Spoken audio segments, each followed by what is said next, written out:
what would be your 20-second move? Like, what would be the 20-second courageous thing you would do that might have the possibility to change the next version of you? Stated differently, how could you go Grand Canyon on this little idea? And it starts just with a courageous move, but God never compares what he creates. He just wants you and I to do the next courageous thing. Shuffle our feet forward towards him, shuffle our feet towards a right relationship. If there's addictive behaviors, to shuffle your feet towards a less addictive behaviors. If there's some things that you're doing that's inconsistent with the person that you want to be, to say, I'm just going to make a small change. New York Times best-selling author Bob Goff is our guest today on CIA, Contagious Influencers of America, the podcast. From the producers of Keep the Faith, I'm David Sams. And I'm Victoria Robinson. Welcome to the podcast. You know, Bob Goff, he wrote a book years ago that was beyond huge. Huge. Did you read it? Love Does. Love Does. He is now the author of a new book called Dream Big. I had to ask him because, you know, these guys write these books like a year in advance of publishing. Right. I mean, you've got to write it before it gets published, right? Yep. And the whole process takes like a year. And I just asked him, I said, you know, how relevant is this book at this point? I mean, it just seems like we're going through something where all of our dreams have been squashed. Exactly. Isn't it crazy? It's like God's timing couldn't have been better for when this book came out. And that's exactly the way he explains it. I think that you're going to pick up some pointers here that are going to help you, frankly, get back on track after being, pushed down. After being pushed off the tracks. That's right. I mean, literally going in one direction and then, taking a big U-turn. So Bob is going to help you really redefine your dream or your dreams. He's going to talk about those obstacles that we've all been up against, and he's going to give you some specific pointers on how to reach your goals in this new reality. And so whether you're learning to dream big, whether you've never dreamed big, or whether you think your dreams are dead, this is the podcast you want to listen to.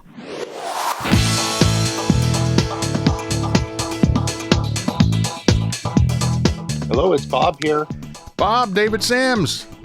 How are you? Hi, David. I'm doing okay. How about yourself? I'm hunkered down here in Middle Tennessee, and I've learned to enjoy it. And I'm now walking for the first time in my life between 6 and 8 miles a day. No, you're a wild man. That's terrific. Oh, now you can't keep me off the streets. That's the problem. You know, and unfortunately, I live in this nice little neighborhood, but, you know, I got about a week into this and I thought, you know, I got to have some sense of change, control, whatever you want to call it, some sense of just, overcoming this whole thing. Yeah. So I decided I'm just going to go out and walk 3 miles a day. Well, I got that down in about a week. And within the first month, I did 130 miles. No, that's terrific. Yeah. Good for you. Yeah. Boy, if you could generate electricity with that, we wouldn't have to depend on fracking the earth in the Midwest there. You know, I've missed 2 days, and one day it was raining, and I wasn't able to get out, but I made up for it the next day. And now when I have a conference call or something I'm not recording, I just go out and walk while I'm doing the call. That's great. Good for you. I think you should geocache things along the way. I haven't told my kids, but I have attached to our will when I go missing, like capital M. I've geocached things all around the world for them to dig up. And I've told them I've given all my money away. Your inheritance is my friends.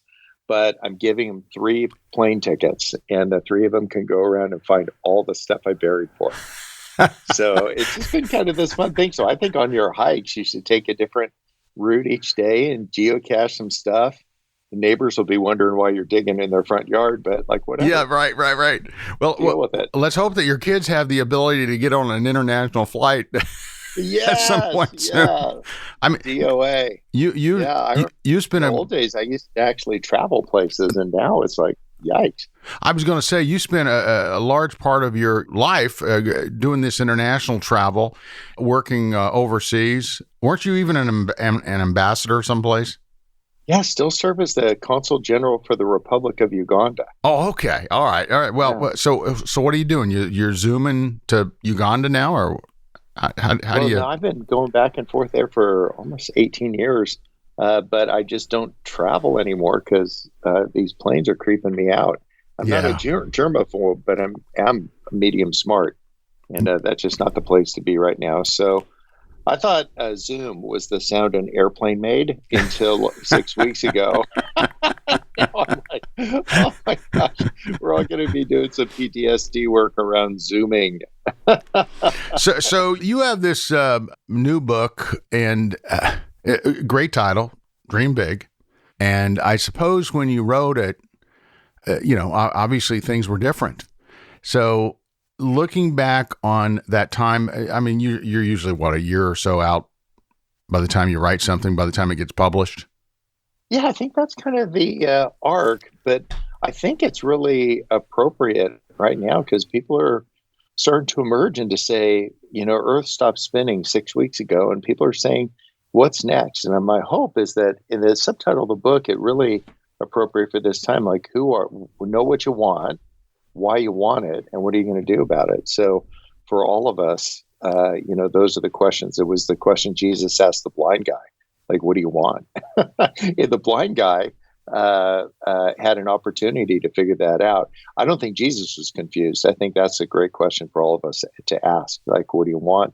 And the beautiful thing is it keeps changing. We're fickle that way, that Romans 7 thing, like, I keep doing what I don't want to do and don't do what I do want to do. And if on day one I wanted a horse, I'd say, be like, I want a horse. Day one. Day two, it would be, I get the horse. Day three, it'd be like, what horse? So figure out what do you want that'll actually have some shelf life, and then figure out why do you want it? Because a lot of the stuff we want, it's just really when you blow the foam off the top, it's kind of like insecurity or trying to get somebody's approval or validation. Just worth going down the mine shaft and figuring out what's at the bottom, and then figure out what you're going to do about it instead of just thinking about, like James 1:22, not just like thinking about these things or agreeing with them, but to actually do it, roll it out. Well, we're all kind of blind right now because there is no playbook for this. We've never experienced anything like this before. I was in New York on 9/11, and I'll never forget that day and the 3 or 4 weeks or couple months that followed.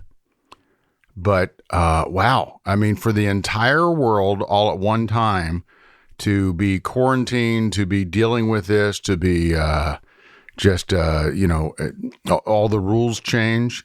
I mean, for example, I'm a single guy sitting here, I'm isolated in my house. What good does Match.com do it these days, right? I mean, seriously. I mean, their stock went down. Zoom dates are pretty interesting. Yeah. How do you touch knees on Zoom? Like that, just like that look. As we look at the situation that we're in, we realize that, wow, you know what? So much is changing around us. I mean, every day you wake up and you see this business going out of business and you see this thing changing, and then you see this guy's retooling over here and thinking differently. How do you see the world right now as opposed to how you saw it 2 months ago, and the opportunities that are presenting themselves now? What's changed for you? Yeah, we have so many things in common already, but now one thing that we have in common is that we get to experience what it's like to be a new creation. So that's been battered around for decades in the faith communities I travel in, your new creation. But it was actually, we were playing by the same rules from yesterday. So it's hard to be new if everything still is the same. And then enter all of this crazy, and we actually get to be like, well, who's new Bob? Who's new you? And if you're a listener, like, who's new you? And while you might look the same and you might have some of the same little quirky behaviors, but who is like at the core of who you are? What are the new rules that you're making for your life? And sometimes we make the darndest rules. We get burned in a relationship. We make a rule that says, I will never love again. You know what I mean? And if you go down this shaft and say, like, why is it that you're saying that? It's because we're just terribly wounded. And so I think it's a new day, and we get to make new rules about how we're going to engage our faith, how we're going to engage our family, how we'll engage our friends, and to just be really curious. That's who I hope new Bob is, just a more curious version. That's like Paul to Timothy says, Timothy's a guy who takes a genuine interest in the people around him. So I just want to be a curious guy. Hey, when you were growing up, did you have those cards at dinner time where they had questions and you could, you pull the card and ask everybody to weigh in on the question? Did you do that? Yeah, I've done that before. Yeah. I used to do that. Sweet Maria, we'd stack the deck. Mm-hmm. We want to find out if my kids had like boyfriends or girlfriends. We'd be like, so. But I think if we could, maybe on your walks, you could start writing a couple 3x5 cards to say, what's something you're curious about for some of your friends, or what some of the questions that you might ask yourself. And that's what people who are new creations do. They're just constantly curious about other people. Yeah, the power of the index cards, right? Just write it down on an index card and pull it out at the right time. It works for me. It's a great reminder. Sweet Maria Goff, she orders her life 6 minutes at a time. I'm a 7 on the Enneagram, like flaming 7. What's your number?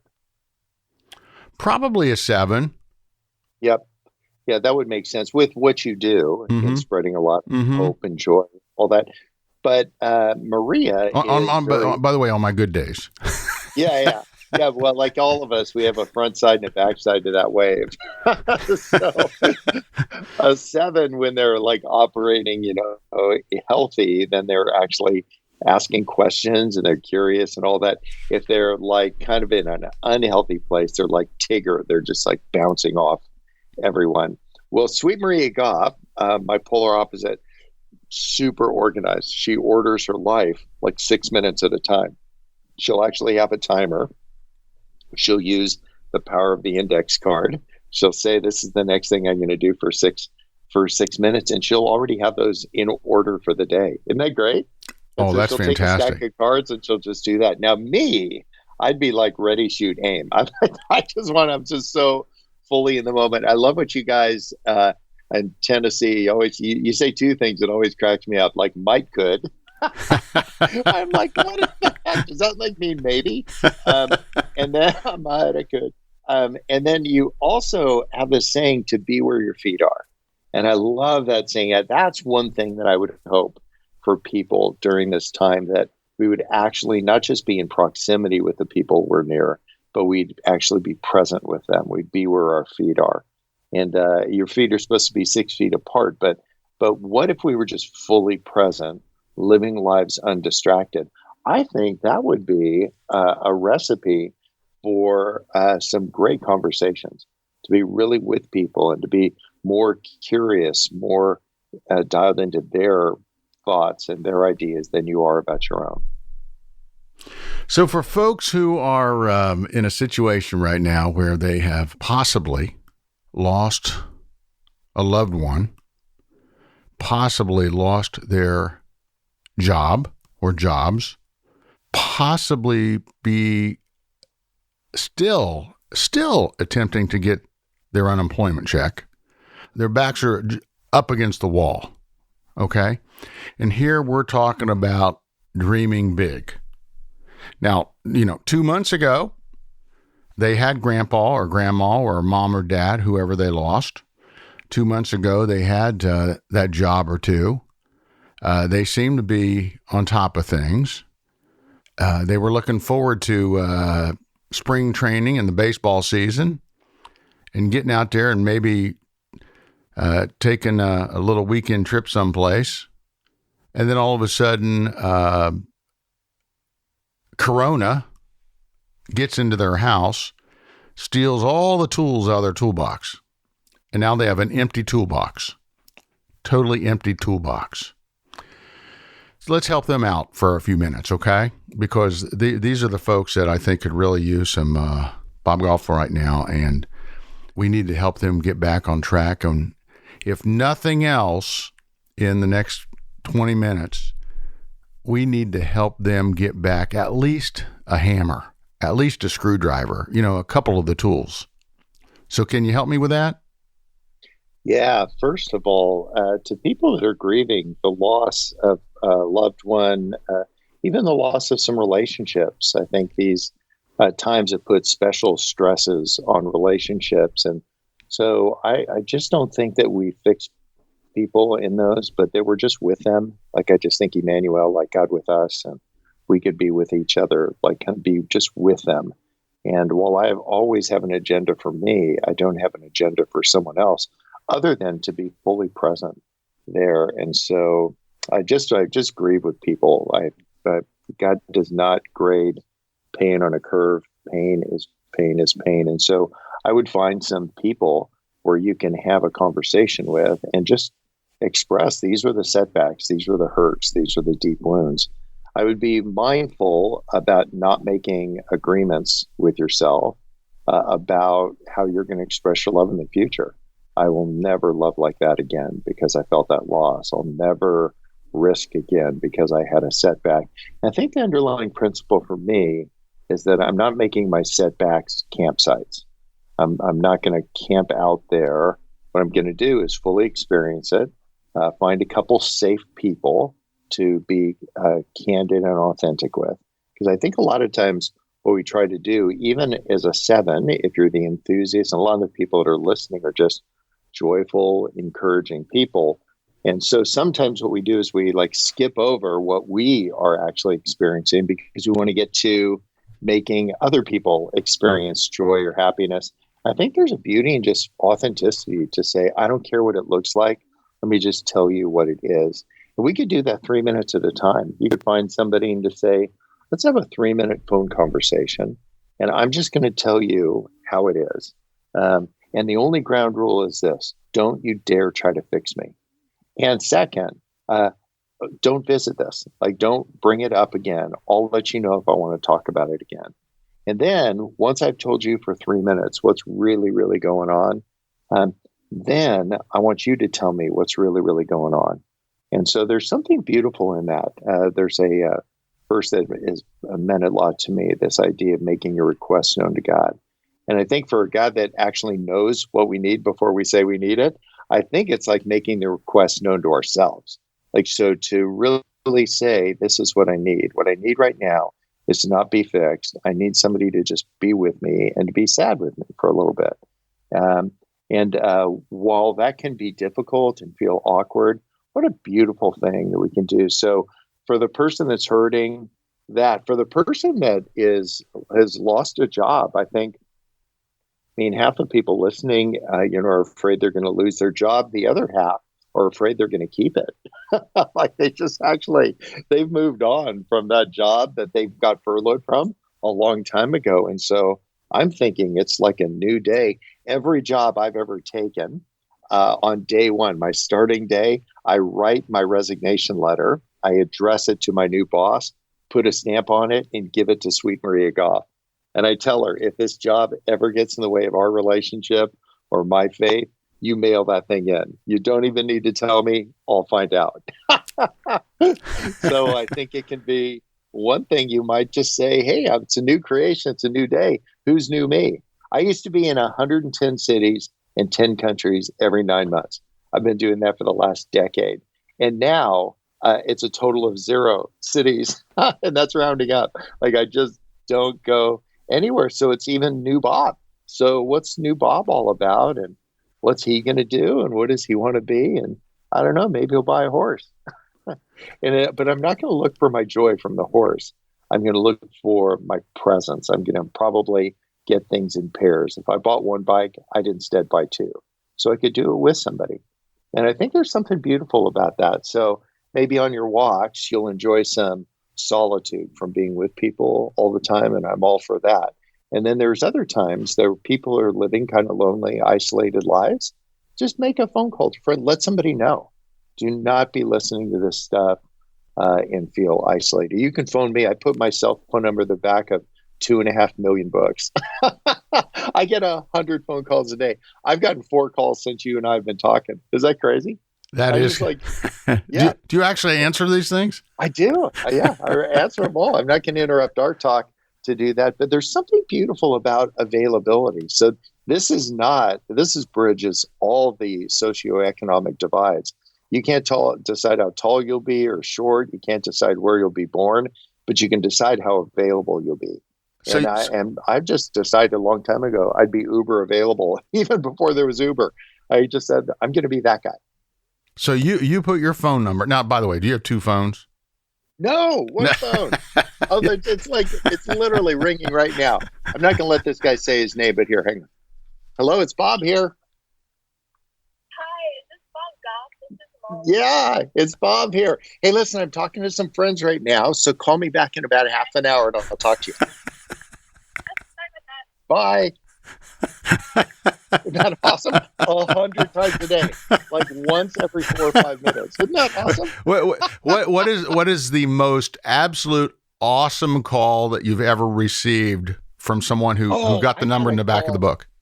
Oh, 2 come to mind. One guy calls me up about every 3 weeks and he just cusses at me. I'm like, I'm a boy. I thought I knew all the cuss words, but evidently there's new ones. And we've never gotten to what he's been out of shape about, but I end the phone conversation with him every single time the same way. I say, I will always take your call. I just want to be the one guy in his life that doesn't call him a jerk, the one guy that doesn't react to whatever challenges he has. And he's going to, wake up sometime in the future and say, wow, there's this guy that used to always take my calls. I was just cussing at him. And I'm not sure why I did that. But I'm not trying to fix him. I'm just trying to be available to him. I have him on caller ID now as Bulger Kid because I know I'm going to get an earful. The second one I got was from this guy not too long ago. He said, Bob, I want to know the one thing about relationships. I'm like, buddy, you haven't had a girlfriend, have you? Because there's actually not just one thing to relationships. There's actually many things to relationships. And so some of the calls are beautiful prompts for me to say, like, well, what would be the many things in relationships that I'd want? Authenticity, truthfulness, commitment, loyalty. So it's actually good. I use these as little prompts for myself to kind of ping myself and to say, how am I doing in that? How am I doing in the authenticity department? Am I just a happy balloon guy? Am I like the guy that shows up at the party and brings all the fun? Or am I the authentic guy that can say, yeah, I have deep feelings of sadness and all the other things. I just need to be mindful of how can I express those things in an authentic way, still be me. And if we start being the way that everybody else thinks we are, then we become a caricature of who we actually are.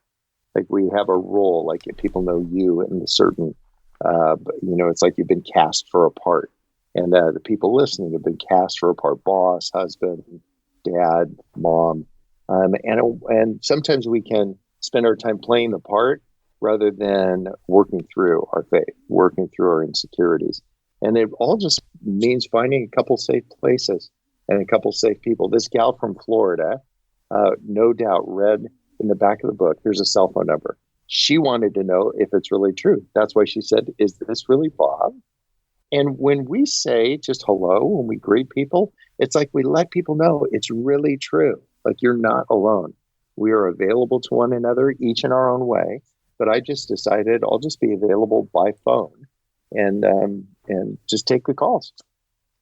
So as we look in the future, as we get through this, as we move forward, as we regain our footing, as we have to look at things maybe a little differently than we ever have before, what recommendations do you have on developing those tools that will help you act on that big dream? Yeah, what a great question. I think it starts with paper and pencil to say, who do I want to be? Who's the next version of you? And if you want to raise llamas, like Mazel Tov, so you go and get a couple llamas, but don't leave it in your head. Don't have it on your to-do list. Buy the llama, quit the job, start the relationship, make the call, send the text. So I would say pick things that are actionable.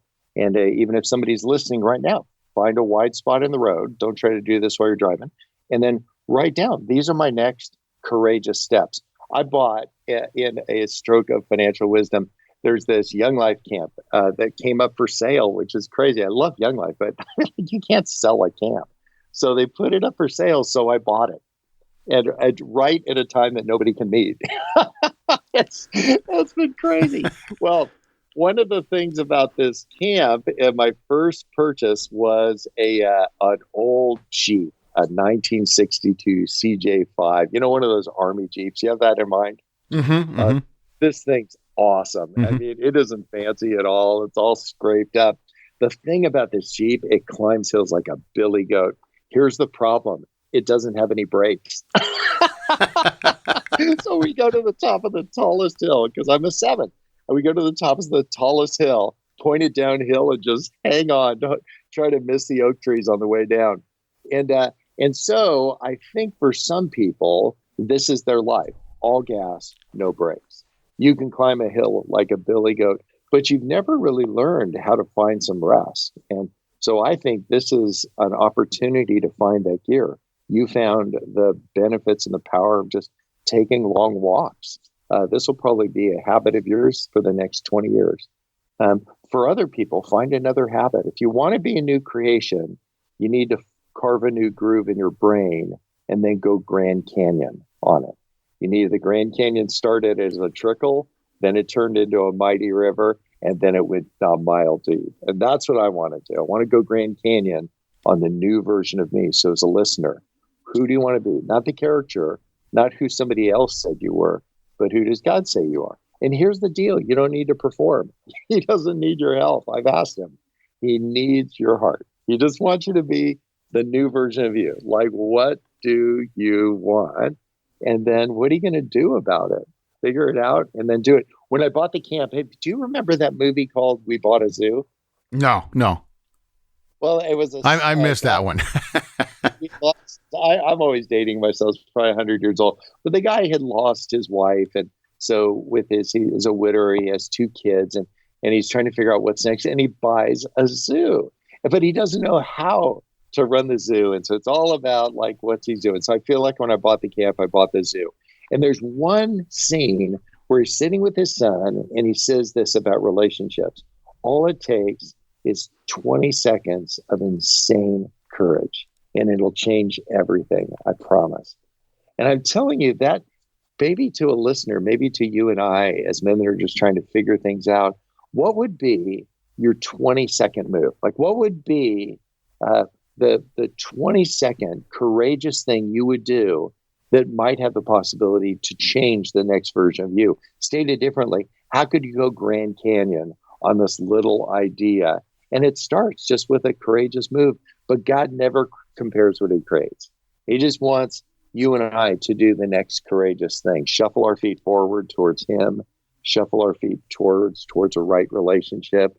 If there's addictive behaviors, to shuffle your feet towards a less addictive behaviors. If there's some things that you're doing that's inconsistent with the person that you want to be, to say, I'm just going to make a small change. That guy that called me about the relationships, I said, it would be like asking an astronaut, what's the one thing to get to the moon? I'm like, I don't know, arrive. But what I would do is I'd spend a ton of time figuring out who's going to be in the capsule with me. And then I'd get the moon in the window and I'd keep pointing at it.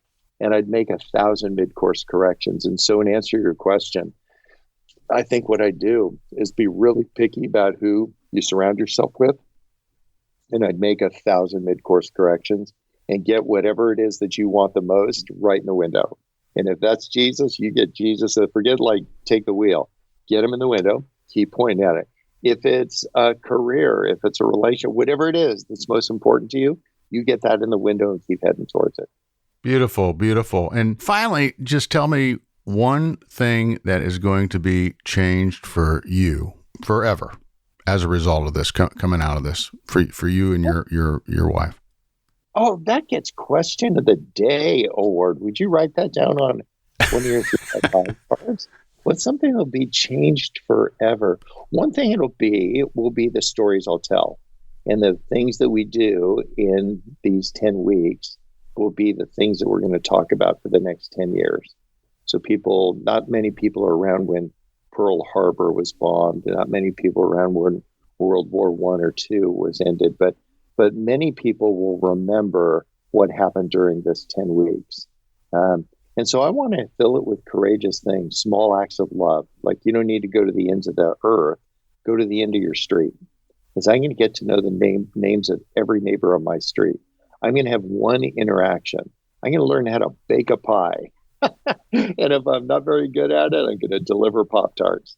But to just do that one thing, and I'll tell you the dividend. You're doing it because there's an agenda to it.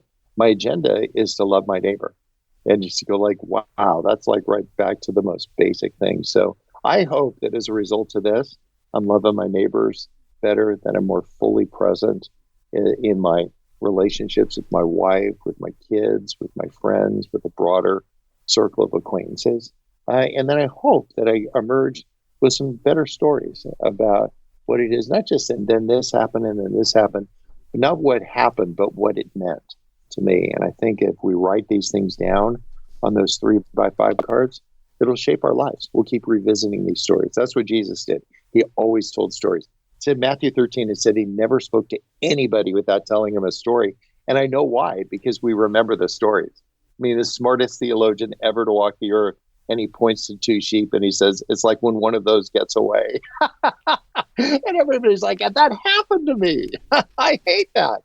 And so to just fill your 3x5 cards with these stories. Well, Bob, you're always the optimist. I'm going to hold you that you brought up 10 weeks several times. That's it. So people are just decided. If people are listening to this when we're 30 weeks in, yeah. I'm calling you back. I'm getting that number in the back of the book, and I'm going to be the guy calling you up. Yeah, you'll be like that kid who calls me every 3 weeks. Yeah, 10 weeks right here. Well, thank you, my friend. This has been great, and I really appreciate you. And just keep the faith and keep it going. And the book is Dream Big. It's available on basically Amazon.com, because I don't know of any bookstores that are open right now. So. Man, hey, great talking to you, and happy walk. Hope we can take one together someday. That sounds good. Thank you, my friend.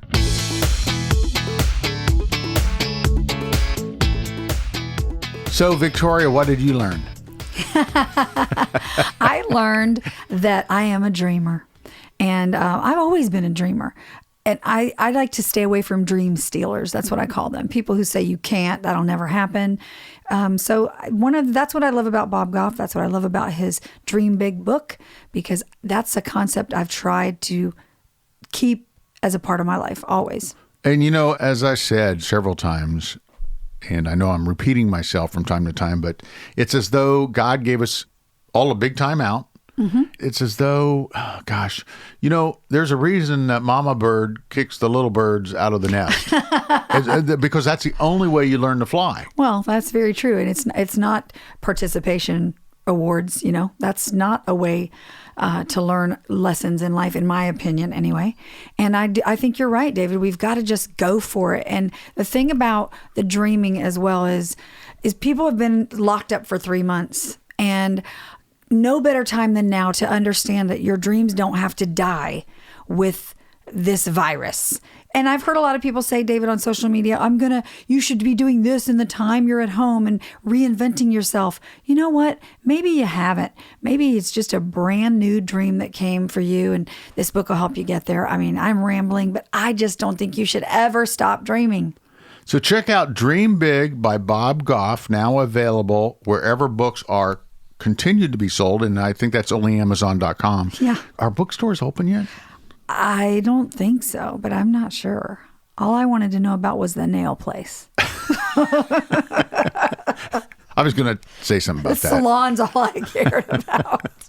I'm David Sams. And I'm Victoria Robinson. This has been CIA Contagious Influencers of America, the podcast, from the producers of Keep the Faith. By the way, check out the new Keep the Faith website at KeepTheFaith.com. That's our sister radio show. And I want to encourage you to do that because, first of all, it's really cool. Okay?